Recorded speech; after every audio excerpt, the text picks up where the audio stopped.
The best things in life are free, but you can keep them for the birds and bees. Now give me more. We present G.F. Newman's The Corrupted. That's what I want. That's what I want. That's what I want. Yeah. That's what I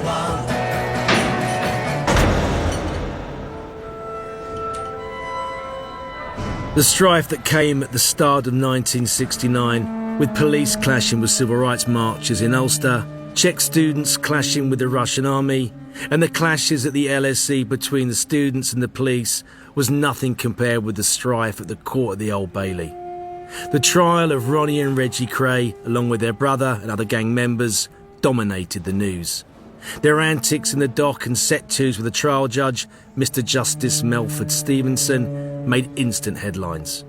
Several times the dock was cleared when witnesses were shouted down by Ronnie and Reggie, calling them liars, none of which did them any favours. The 39-day trial was the longest murder hearing at the Old Bailey. Both were found guilty of murder and given life sentences.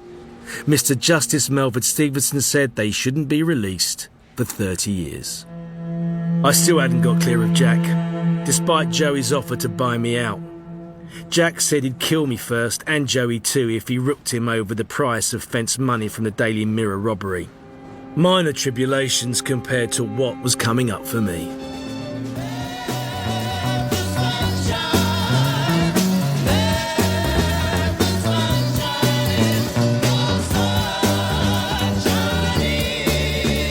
Brian, what are you doing in the dark? Trying to get used to the lights going out, Pongo. What are you talking about? We don't have any punters to put the lights on for. Unless you can drum up some spades. They like it a bit dark.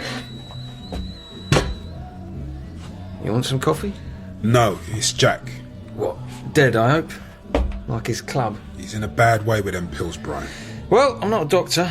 Get him to hospital, Pongo. He won't go. He said he'll kill me if I tried that. Hey, that's some chance. Couldn't even get his Corey in his hand, much less a tool. He's scared they'll put him in a nut house. That's definitely where Leah's headed. Will you come and talk some sense into him, Brian? I'm sure he'd like to see you. Ah, just for you, Pongo. I doubt if he'll take any notice. Is Leah there? I'm gonna have to speak to that loon. She hasn't been out of bed for a fortnight.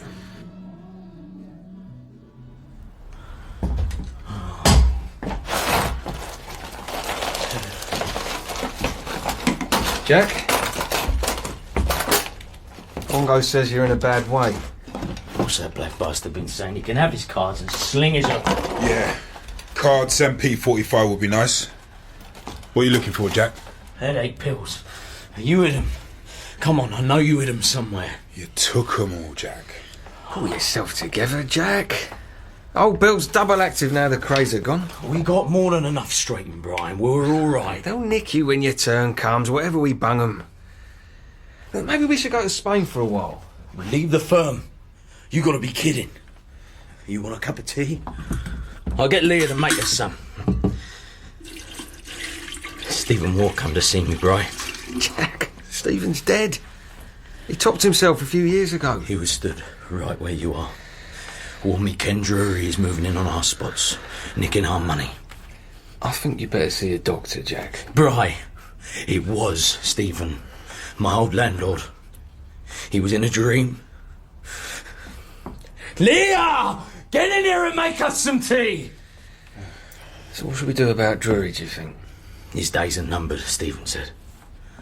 Put the old firm back together. Be like old times.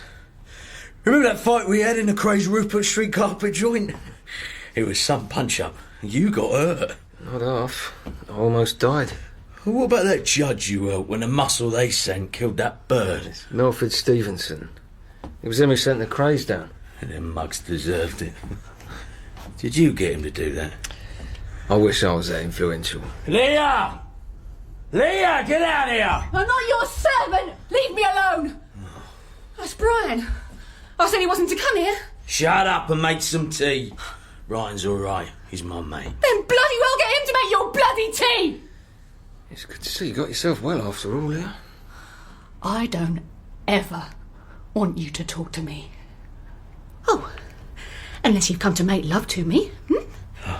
You'd be as useful as that useless item there. Come on, Brian. Come on. See what you can do. It couldn't be any more hurtful. No? Oh, what a kind man. We should ask the Queen to give you a medal.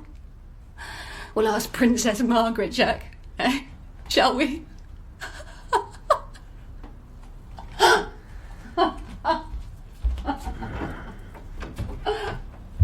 It's all right, Brian.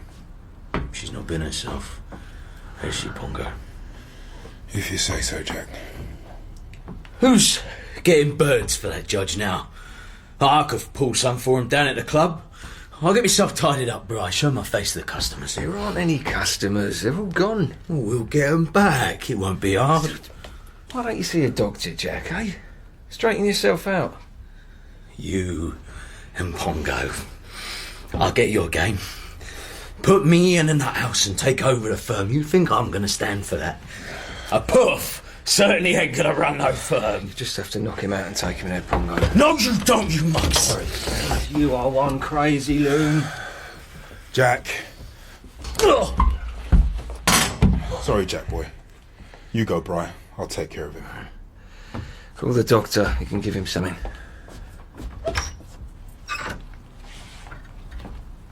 Brian. Take me out of here. Please. I can't, Leah. Jack needs you. He does.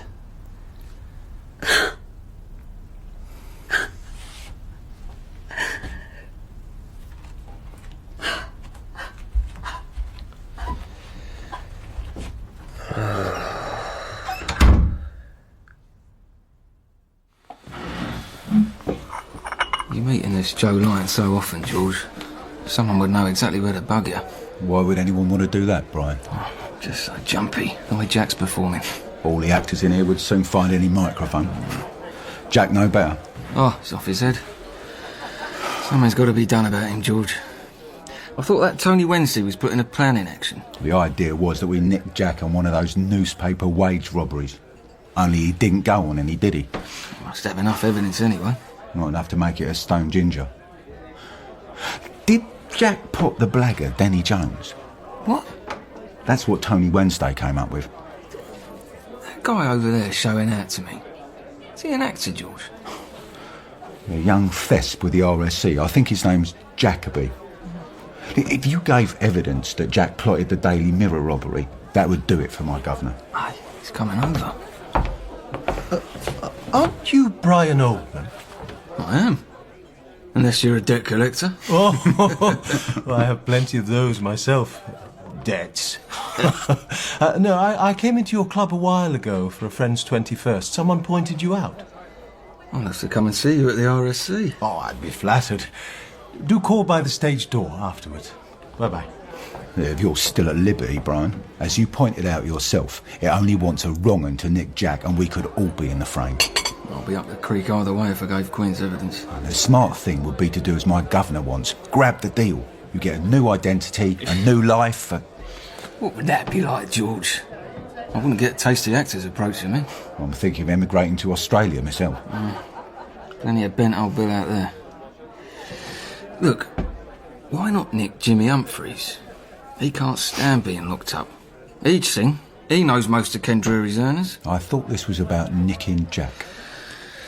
Let me talk to my old man again. It's getting desperate, Dad. The police want information, and it looks like they won't take no for an answer. What? Were you listening to me? Of course I was. I don't see your objection. Turn Jack in. He's no use to anyone. Least of all that poor woman he's with. It's me I'm concerned about. I don't trust old Bill. I mean, I'm not exactly clear of everything that went on. Some of it's so involved they'd renege on any sort of deal. Well, if you're not prepared to give Jack up, we have to find another way for you to walk clear. Might be costly, even dangerous. What do you have in mind? Let me talk to the police. Who? Not George Fenwick. He can't help. Not sure I'd trust him anymore anyway. No, I was thinking more about that young detective, Tony Wednesday. Leave off, Dad. I trust him even less than George. Yeah, the difference is he can outthink George 6 times before breakfast. Yeah. I'll meet him. Make him an attractive offer. What sort of offer? You trust me, Brian? I don't think there's anyone else I can trust, apart from Mum. Well, she'd walk over hot coals for you. Let me meet with this policeman and see what I can do. But whatever happens, Brian, keep your nerve and keep your mouth closed. I hear you're to be congratulated, Mr. Wednesday. You've been made a detective inspector? Ah, they couldn't think of anyone else to promote. Why are we meeting on the embankment? Why not a pub? You wearing a wire of any kind, Mr. Wednesday? Why don't you call me Tony? Can I call you Joey? I mean, I feel I know you quite well, all the background work I've done on you. Why did you do that? Like you, Joey, I like to know my enemy. You didn't answer me about the wire. If we'd met in a pub, we could have nipped into the gents and you could have searched me. Does that mean you're not wearing one? Not that kind of copper. I believe you, Tony. I know the sort of copper you are. You wouldn't have agreed to meet me like this if you didn't think it'd be worth your while. Well, the question is, how worth my while? Will you give up Jack Braden and your son? Will you give me a stack of money not to arrest them? I'm going to do both. But giving you money not to arrest them isn't going to help. Too right. There are plenty of ambitious cops around who'd love to collar them. None with more reason than your nephew, John Redvers. Now, he's gagging for it. Why? So he can throw off the taint of family. So we should make him the principal arresting officer. I'll give you a large packet of money to make that happen. Where's the catch, Joey? There's always a catch. The catch is what happens when they get to court. That's where your money must be earned. My understanding is that you have no liking for this policeman. Oh, there's a trick or two to be learned from you, Joey. I've been at it a little longer than you. Yeah, the small fly in the ointment is my governor, Chief Superintendent Slipper. He'll want to be in on the arrests. What are you saying? He'll want a packet of money too? He's as keen for Jack and Brian to go down as John Redvers. Then earn your money, Tony. Manipulate the events for the right result. Now do you know I won't just take your money and let the two of them slide right into prison? That's not how I read you. No, I'm not imagining you're an honourable man who, having struck a deal, would keep to it regardless, but someone who would see where his own interest lay. You get to see your rival John Redvers compromised. You get to earn a lot of money, and the door is always open for you to earn more at a later date. Just Jack arrested. It's not possible. However it's achieved, I want Brian to walk free and stay free. Well, that's a tall order. Some of the things he's been involved in. It's a great deal of money I'm thinking of offering you. But why don't we go to a pub and work out the details? Better still, we could go to White's. It's more discreet. You're a member of that club? Membership fees are exorbitant, but the contacts you find there make it worthwhile.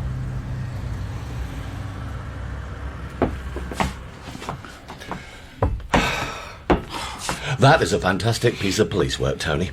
If it can all be brought off, I think we'd be very pleased indeed. What do you say, George? It's hard to believe Braden corrupted so many policemen, Gov. You know what it means if it's true about Commander Drury, and it looks like it might be. Corruption at that level is hard to credit. Oh, the source is impeccable, George. I'm not doubting you, Tony. Simply expressing shock. It's sickening.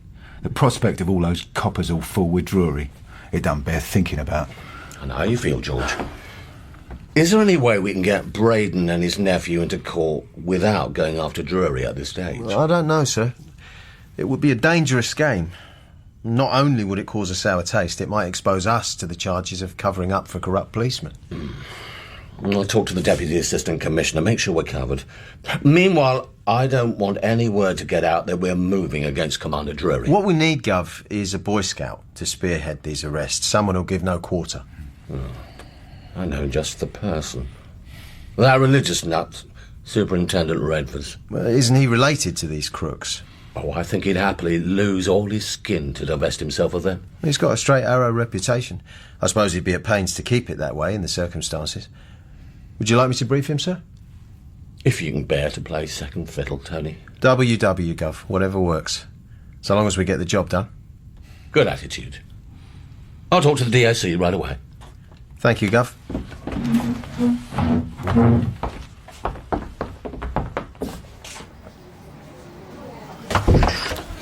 Roll on, Tony. You don't half-strong it with him. What, I do? What about you? Simply expressing shock. About corrupt policemen? Well, it needed saying. Do you think we can keep Brian out of the frame and let Jack Braden go to prison? Might be difficult. How are we going to get John Redvers on board for that? We're not. He's a complete wally. He won't see what's going on, not by the time I'm done with him. Be careful. He's smarter than you think. He could be dangerous. He's smart, George, but totally naive. He'll make us look like Boy Scouts. The more dangerous the game, the better Tony Wednesday liked it. He enjoyed outwitting both the police and criminals. Joey told me nothing of what he was up to with this detective, nor how much he was paying him. If I'd have known what he was trying, I'd have had kittens, and Jack would probably have shot someone. Superintendent Redvers worked out of Tintagel House, which was on the south side of the river, but Tony Wednesday didn't arrange to meet him there, nor at Scotland Yard. They met on the embankment opposite the Houses of Parliament. It all added to the mystery and the danger the superintendent would believe they were in. Why did you want to meet here? It might be more convenient in my office. Walls have ears, John. I heard that a lot of the rooms at Tintagel House are bugged. Why would anyone do that? It's corrupt policemen wanting to be on the alert to any move against them. I can't see it myself. No? Well, are you corrupt, John? Good grief, of course I'm not, no. Actually, Sonia suggested that's how you operate. How's she shaping up on your squad? Brilliantly, she's a natural. But it is something when you can't even trust your own wife. I can understand her thinking like she does.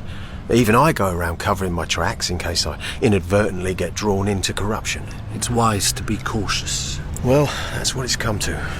Sad. To be perfectly honest, I don't know who to trust on this, nor where to start. It's so shocking. I'm all ears. Anything you tell me will be in the strictest confidence. You have my word. Well, you're one of the few policemen whose word I'd take. There's a villain on the run who was got out of Parkhurst prison to run those blags on the Daily Express and the Daily Mirror. He was let out of prison for that? Disappeared after that guard was shot at the Mirror. He was supposed to go back as part of his alibi. How was he got out? With the help of a bent policeman. That's a bit unlikely. Who was this policeman? Commander Drury. Don't be daft, Tony. I've heard rumours he takes money from pornographic booksellers in Soho. Just rumours.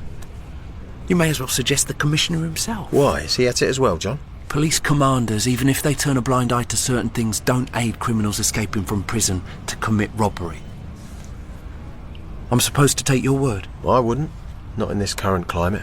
How has this man got out? Compassionate leave on both occasions. Check it out. I most certainly will. I have checked it out. David Crutwell was one of the great train robbers. He had compassionate leave on the same day as each of those robberies. For his mother's funeral. She managed to die twice. And you believe Commander Drury was involved in this jiggery pokery? Crutwell's mother died 20 years ago. His prison records were switched. The same two prison officers provided the escort on both occasions. They had to be in on it. Have you interviewed them? Well, I'm only an inspector. I can't start an investigation of that nature without authority. Well, I have the authority. I want you to go to Parkhurst and interview these two prison officers until they break. I work for Detective Chief Superintendent Slipper, John. He guards his patch jealously. I'll have to clear it with him. I would have it no other way. Why haven't you approached him? Well, I don't mean to appear disloyal, but I've heard things about him. How he got his yacht out at Cowes. I have to be 100% sure. Then I'll get you on secondment to my unit to work directly with me. DCI Fenwick would be a good man to have on this, John. Good, he can come across too.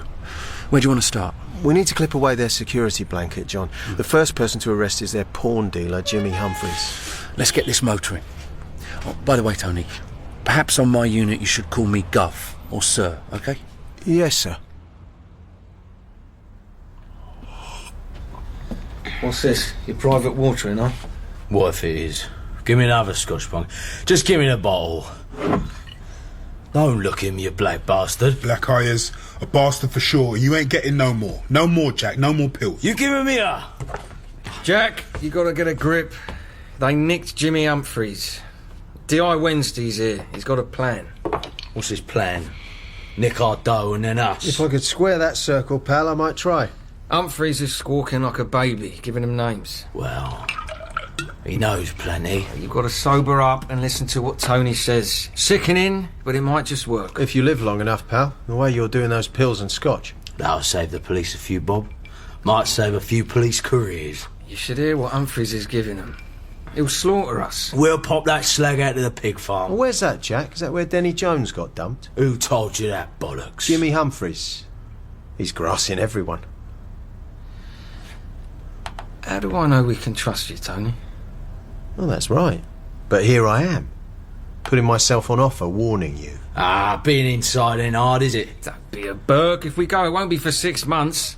It'll be years, like Ronnie and Reggie. We got a judge in our back pocket, along with the old bill we way off to. Not anymore, Jack. Jimmy Humphries is trading those names. We'll off that snake. Oh, smart, Jack. This is a detective you're spouting your mouth off to. If you can't trust me, try Superintendent Redvers.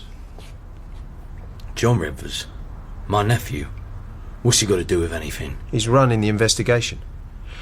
Yeah, he's got special knowledge of you and Brian, right down to how often you wet the bed. He's my sister's boy, that ain't fair. I'll go and tell him he's got to be fair. Your plan, Tony.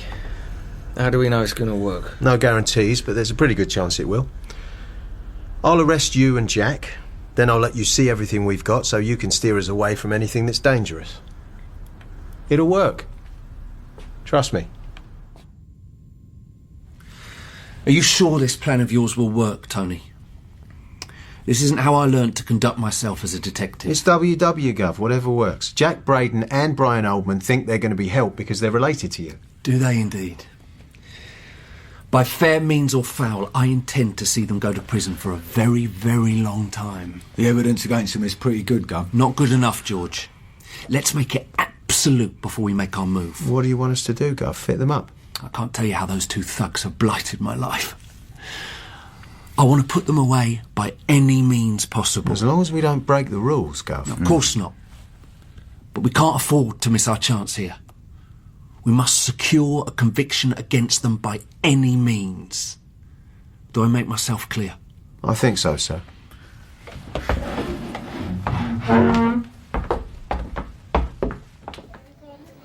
What was all that about, Tony? Was he telling us to fit them up? It sounded like it. Do you think he knows that room is bugged? I don't think he imagines the police would do such a thing. Pompous dick, insisting that we all call him Gov or Sir. He's not going to be voted Mr. Popular around the Met. I'm going over to Cannon Row and have a nut in the evidence store. Isn't that a bit risky? I want to make sure the evidence against Braden and Oldman is as it should be. The evidence is not supposed to be touched until it's presented in court. Is that right, George? You're taking a chance. If you're caught... I don't intend to be caught. And you're coming with me to keep lookout. Tony Wednesday went into the evidence store at Cannon Row Police Station and broke open several sealed packets of evidence. He added bits to them before resealing the bags with a dye he'd had made for the purpose. It wasn't the first time he'd done this, and it wouldn't be the last, as I was to find out, to my cost, much later on. Sir Rafe Courtney's here to see you, Mr. Oldman. Thank you, Rita. You don't bother to hide who you are anymore. You didn't heed my warning about your indiscretions with my wife. Photographic evidence. Did you imagine changing hotels would cover your tracks? This is madness. You've got no interest in Margaret as a woman. But she did marry me, Mr. Oldman, not you. Do you want to divorce her? I told you at our last meeting. Divorces are messy and scandal-ridden. I've no intention of divorcing Margaret. She will remain my wife. What do you want to do with these? Show them to my wife? No, I merely wanted evidence. I really don't enjoy the likes of you sullying my goods. But you don't want those goods, man. They are, nonetheless, mine. As you refuse to heed my warning, I'm going to punish you and your wife. But not directly. What do you mean, not directly? I have something very subtle that will cause you to suffer a long time. What, man? What? No, sir. You will suffer trying to anticipate the uncertainty in your life, not knowing when or how it will happen. The only certainty is that at some point something unpleasant will happen. When it does, you will realize the cost of taking what is mine. Goodbye, Oldman. Joseph, I can't stay long. He checks on me. God, you look terrible. It's not now I'm worried about. It's what might happen. What did the Colonel say? Is he going to let me go? He spoke as if he owns you. This is 1969, Margaret. He can't stop you divorcing. Oh, he can. He threatened that something very unpleasant would happen if I brought any breath of scandal to his door. Is he capable of making such things happen? More than capable. That's what he does at MI5, Joseph. What did he threaten you with? Didn't say. Only that it would be very unpleasant. That's his sadistic nature. He specialises in engendering unease in people. Could he know about my property deal with your friend in the city? I didn't tell him, but he seems to know about everything, even things before you've done them. I don't believe anyone's that powerful. Only God. I'm not going to give your husband such power. The sale has gone through, and they can't undo it. The planning permission for your office block is pending. The council could refuse. They'd be stupid to. More offices are needed in the city. With his old boys' network, he could get some of the corporation members. I'm going to fight him, Margaret. I'm not going to take his threats. Oh, Joseph. That is music to my ears. How I've longed for someone to bring Rafe down to expose what he is. With his connections, it won't be easy. And it might get messy. Do whatever you have to do. I will help. I'm not brave when it comes to standing up to Rafe, but you give me courage. Joseph, I do wish I was going home with you rather than back to that morgue. Keep your chin up like a fine Tory lady. We'll get through this. I'll try.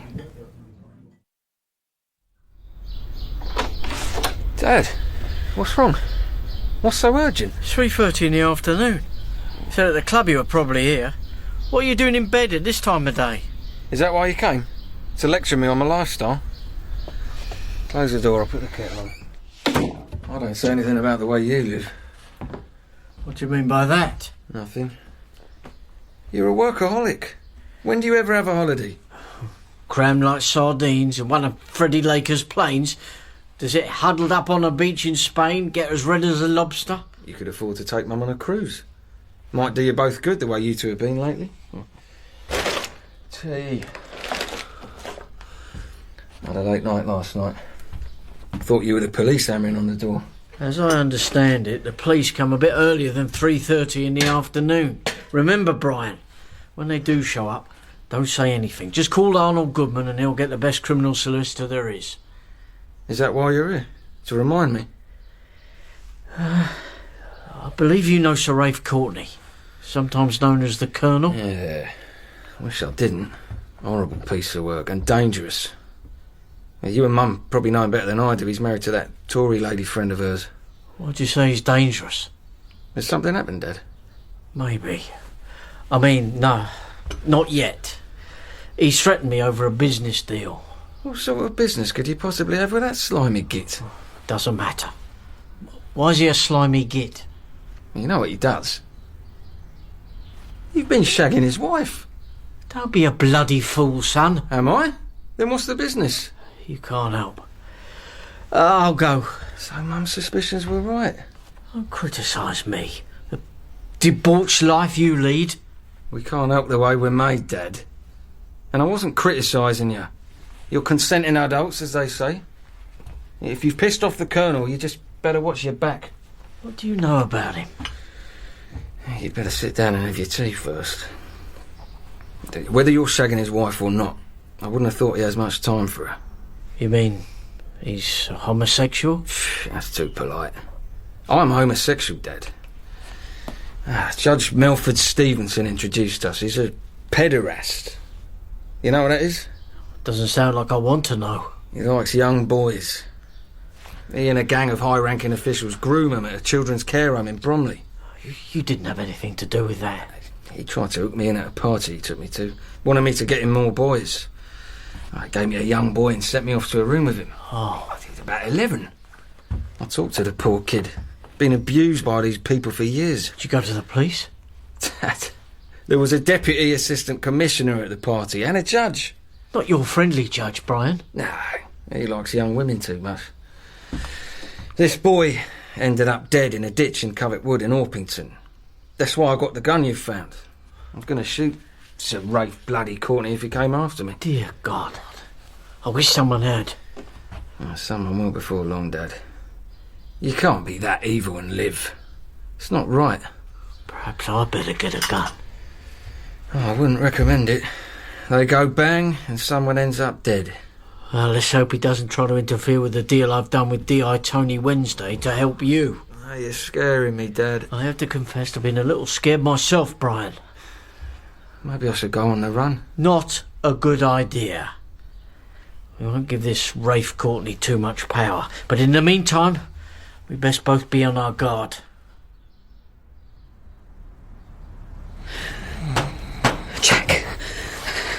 Jack, wake up.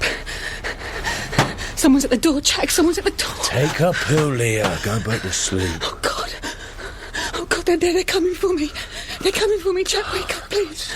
Please. Shut up, woman. Jack, just wake up, please. Through there and there.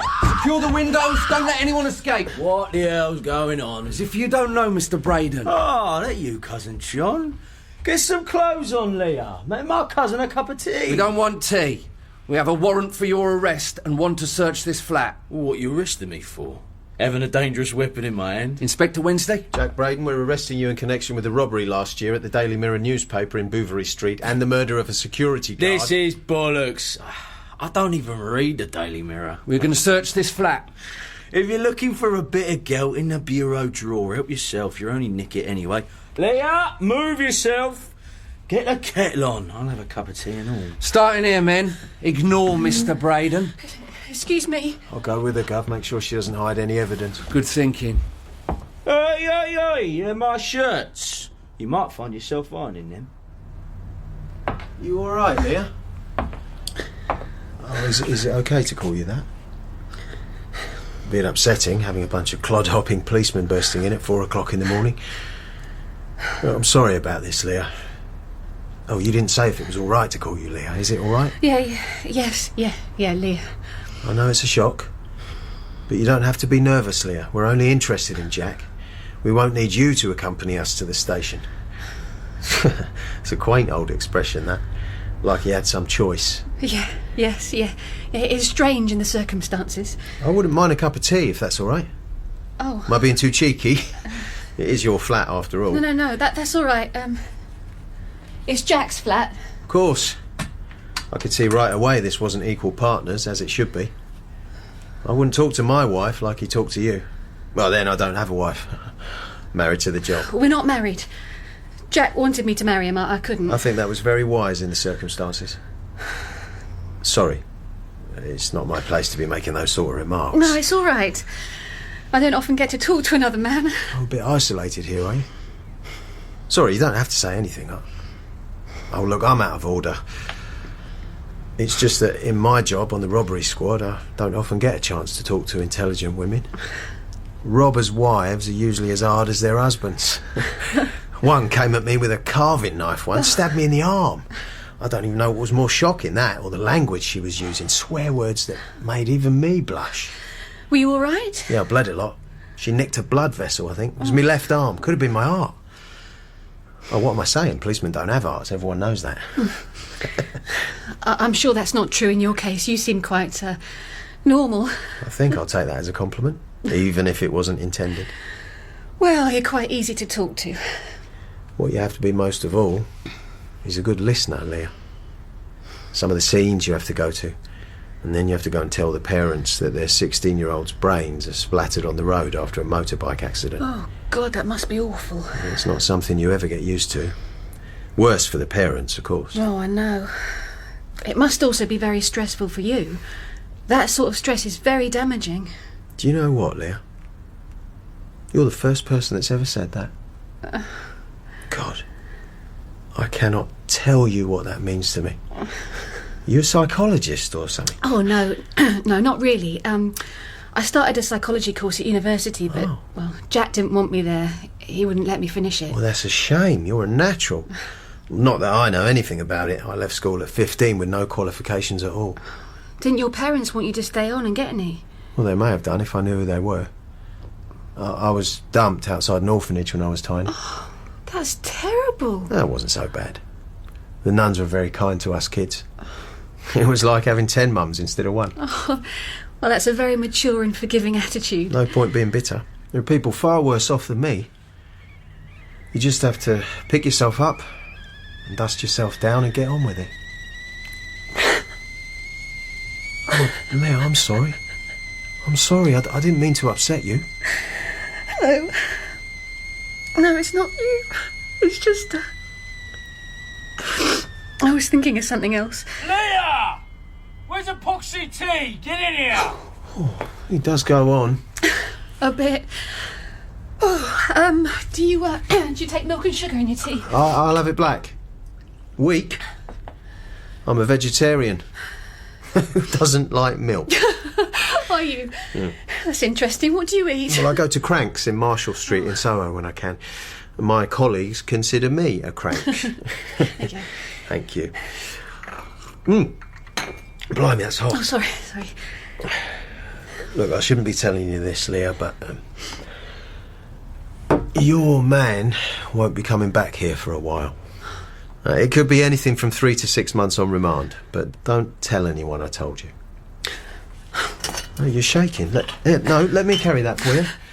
All right. It'll be all right. Come on. No. No, you don't understand. Leah, I think I do. That's it. Come on.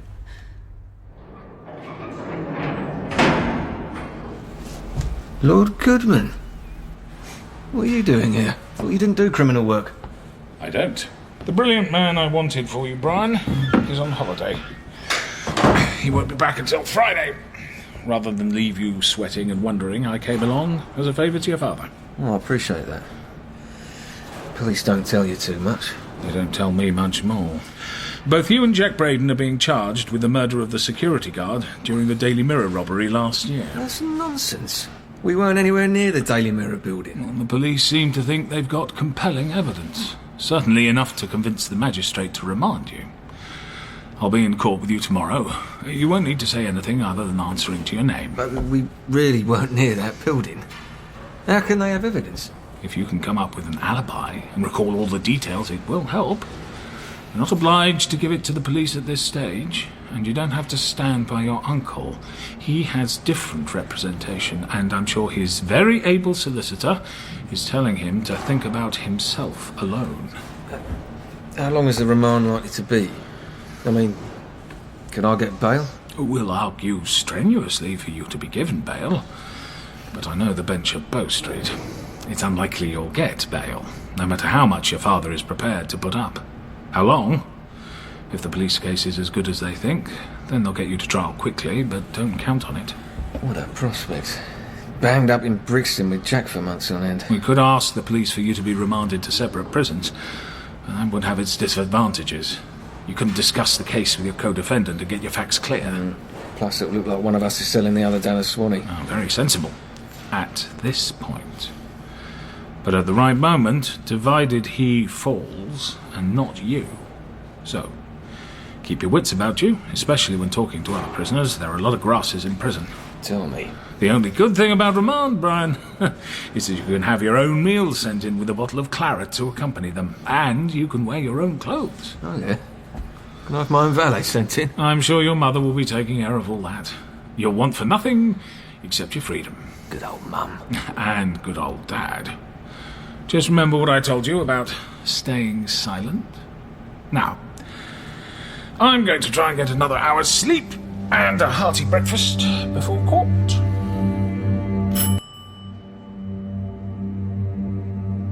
It happened exactly as Arnold Goodman said it would at court. If Jack had been given the same advice about not saying anything, he didn't heed it. He was shouting from the dock, protesting his innocence, saying the police were fitting us up. Several times the magistrate told him to be quiet and sit down. Joey and Cath were in court, looking drawn as if they hadn't slept. They were sitting as far away from the police as they could. Tony Wednesday was there, and John Redfords, of course. George Fenwick too. It was irrational, but I was wondering why Fenwick wasn't helping me. I just hoped he and Tony Wednesday were working out a plan. The one charge was all that was put in. Murder. It had a chilling sound to it when it was spoken in court. Murder. It put my mind in overdrive, and I heard guilty being said. In fact, it was Jack shouting not guilty when the charge was read. What a mug. You bloody wretch! Why are you doing this to Brian? I'm only doing my job, Aunt Cath. Oh, don't you Aunt Cath me. You ought to be ashamed of yourself. Your job. You were always jealous of your cousin because he was better looking and had more personality in his little finger than you've got in your whole body. Cath. Come on, you're upset. Take her home, Joey. If there's another incident like this, we'll charge her with interfering with the police investigation. There's no investigation. You've already decided he's guilty. No, the evidence says that. Excuse me. Gentlemen. Bravo, Mrs. Oldman. Nothing I like to see more than a mother defending her son. He makes my blood boil. I don't think we've met. This is Margaret's husband. My wife is very grateful for your friendship. If there's anything we can do to support you through this trouble, we will. Thank you. Thank you very much. Joseph, I'm sure we shall meet again soon. What a charming man. You think so? Thought you had more than else about people, Cath. Let's get out of here before I throw up. Cath went grey with worry about me being on remand, but as good as gold, she sent in 2 meals a day and fresh clothes every day. Everyone was amazed. Leah, free of Jack for a few months, was, surprise, surprise, visited by that very nice detective, Tony Wednesday. All Jack got by way of service was what Pongo managed. The peers finally consigned the death penalty to history, ratifying the law that MPs passed in 1965, abolishing it for a temporary period. Other people were going to prison.